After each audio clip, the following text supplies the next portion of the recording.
जय श्री राम बजरंग बली, जिन्हें भगवान हनुमान के नाम से भी जाना जाता है, हिंदू धर्म में परम भक्त और महाशक्तिशाली देवता माने जाते हैं।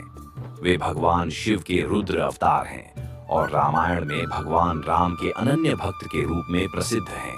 उनका जन्म त्रेता युग में हुआ था और उनकी जन्म कथा अत्यंत दिव्य और रोचक है।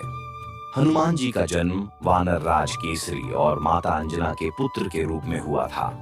माता अंजना एक अप्सरा थीं, जिन्हें एक आर्षि के श्राप के कारण वानरी योनि में जन्म लेना पड़ा था।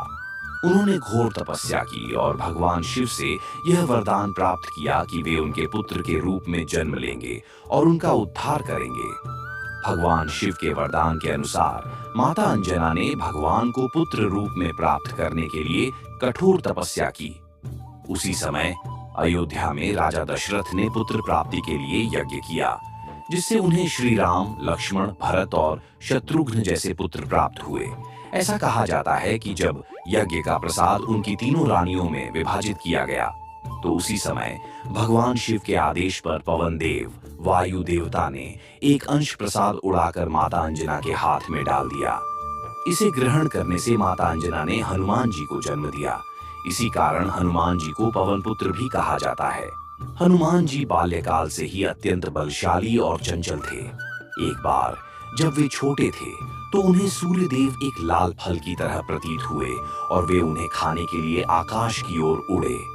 जब इंद्रदेव ने देखा कि कोई बालक सूर्य को निगलने की कोशिश कर रहा है, तो उन्होंने अपने वज्र से प्रहार किया, जिससे हनुमान जी मूर्छित होकर धरती पर गिर पड़े। इस पर पवन देव अत्यंत क्रोधित हुए और उन्होंने समस्त संसार में वायु को रोक दिया। इससे समस्त जीव जंतु पीड़ा से तड़पने लगे। देवताओं ने पवन देव को शांत करने के लिए हनुमान जी को विभिन्न वरदान दिए। ब्रह्मा जी ने उन्हें अजेय और अमर होने का वरदान दिया। विष्णु जी ने उन्हें महान पराक्रमी बनने का आशीर्वाद दिया और इंद्र ने अपने वज्र प्रहार के दोष को क्षमा करते हुए उन्हें वज्र के समान शरीर का वरदान दिया। सूर्य देव ने उन्हें ज्ञान का आशीर्वाद दिया। इस प्रकार हनुमान जी अनेक शक्तियों से युक्त हो गए। हनुमान जी की भक्ति रामायण में सर्वोच्च मानी गई है। जब माता सीता का हरण हुआ तो हनुमान जी ने श्री राम और लक्ष्मण से मिलकर उनकी सेवा का व्रत लिया। उन्होंने समुद्र पार करके लंका पहुंचकर माता सीता को श्री राम का संदेश दिया और रावण के दरबार में अपनी शक्ति का परिचय दिया। लंका दहन, संजीवनी बूटी लाना और राम रावण युद्ध में अतुलनीय पराक्रम दिखाना, ये सभी घटनाएं हनुमान जी की महानता को दर्शाती हैं। श्री राम ने स्वयं हनुमान जी को अमृता का आशीर्वाद दिया और कहा कि जब तक इस संसार में राम कथा का गायन होगा, तब तक हनुमान जी का नाम लिया जाता रहेगा। बजरंग बली हनुमान जी शक्ति, भक्ति, ज्ञान और सेवा के प्रतीक हैं।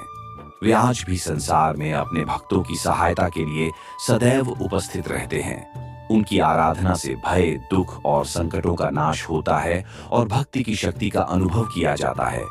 उनका जीवन हमें सिखाता है कि सच्ची श्रद्धा और समर्पण से हर कठिनाई को पार किया जा सकता है। दोस्तों, ये कहानी आपको कैसी लगी? अच्छी लगी तो लाइक करें। चैनल पर पहली बार है तो सब्सक्राइब करें। धन्यवाद। नमस्कार। जय श्री राम।